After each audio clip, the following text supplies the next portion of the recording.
আসসালামু আলাইকুম ভিউয়ার, সবাই কেমন আছেন? আলহামদুলিল্লাহ আমি ভালো আছি।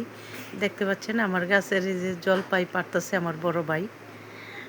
তো আমি জলপাইয়ের ব্যাপারে এটার উপকারিতা এবং অপকারিতা কি আমি একটু বলবো। তো এখানে জলপাইয়ের উপকারিতা হৃদরোগের ঝুঁকি কমায়, অ্যান্টি অক্সিডেন্টে ভরপুর, প্রদাহ কমায়, চামড়া ও চুলের যত্নে জলপাই তেল চামড়ার নরম মসৃণ ও উজ্জ্বল রাখতে সাহায্য করে।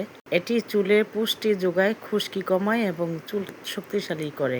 পরিপাক তন্ত্রে সহায়তা করে, যেমন জলপাইয়ে থাকা স্বাস্থ্যকর চর্বি হজম প্রক্রিয়াকে উন্নত করে। এটি লিভারের কার্যকারিতা বাড়ায় ও কোষ্ঠকাঠিন্য দূর করে। হাড়ের স্বাস্থ্য রক্ষা করে, ডায়াবেটিস নিয়ন্ত্রণে সহায়ক হয়, ওজন নিয়ন্ত্রণে সাহায্য করে।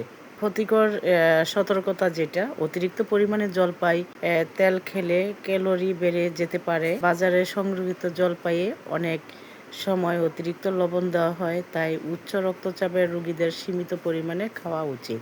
আমি আপনাদের যে স্বাস্থ্যকর একটা তথ্য দিলাম জলপাইয়ের বিষয়ে, তো আমার ভিডিওটা কেমন লাগলো আপনারা সবাই লাইক কমেন্ট শেয়ার করবেন, শেয়ার করে আমার পাশে থাকবেন। তো সবাই ভালো থাকেন, সুস্থ থাকেন। আল্লাহ হাফেজ।